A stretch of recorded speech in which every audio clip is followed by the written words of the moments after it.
Hello friends, welcome to all. இன்றைக்கி ஒரு super important government scheme smile schemes பற்றி தான் பார்க்க போகிறோம்.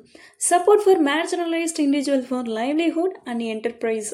திருநங்கை நலனுக்காக உருவாக்கப்பட்ட மத்திய அரசு திட்டம் தான் இந்த ஸ்மைல் ஸ்கீம்ஸ். யார் இந்த ஸ்கீம்ஸை கொண்டு வந்தாங்கன்னா, ministry of social justice and empowerment, சமூக நீதி மற்றும் அதிகாரமளித்தல் அமைச்சகம் தான் இந்த ஸ்கீமை லான்ச் பண்ணாங்க. இது சென்ட்ரல் கவர்மெண்ட்டோடைய ஒரு ஸ்கீம்.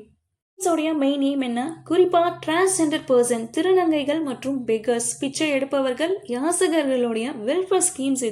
ஏன் இது முக்கியம்? இதோடைய கீ பெனிஃபிட்ஸ் என்ன? இதனால திருநங்கைகளுக்கு என்னென்ன சப்போர்ட்ஸ் கிடைக்கும்னு பார்ப்போம். அவங்களுக்கு எஜுகேஷன், ஸ்கில் டெவலப்மெண்ட் ட்ரைனிங் எல்லாமே கொடுத்து நல்ல வேலை வாய்ப்பு பெற உதவுறாங்க. அது மட்டும் இல்லாமல் மெடிக்கல் ஃபெசிலிட்டிஸ், குறிப்பாக ஜெண்டர் அஃபர்மேஷன்ஸ் ட்ரீட்மெண்ட்க்கும் சப்போர்ட் கிடைக்குது. இந்த ஸ்கீம்ஸ் இம்பார்ட்டன்ட் அப்படின்னா, டிரான்ஸ்ஜெண்டர் கம்யூனிட்டி இருக்காங்க இல்லையா, சமூகத்தில் நிறைய பாகுபாடு மற்றும் சவால்கள் சந்திக்கிறாங்க திருநங்கைகள். இந்த ஸ்கீம் அவங்களுக்கு ஒரு டிக்னிட்டியான லைஃப், மரியாதையான வாழ்க்கை வாழ சமூகத்தில் ஒரு அங்கீகாரத்தை கொடுத்து இந்த ஸ்மைல் ஸ்கீம்ஸ் யூஸ்ஃபுல்லாக இருக்குது. 6 மந்தோடைய கவர்மெண்ட் ஸ்கீம்ஸ் பற்றி இன்னும் டீட்டெயிலாக தெரிஞ்சுக்கணுன்னா ஃபுல் வீடியோடைய லிங்க்கை டிஸ்கிரிப்ஷன்லையும் ஃபர்ஸ்ட் கமெண்ட்லையும் பின் பண்ணியிருக்கேன். Don't miss it. தேங்க்யூ.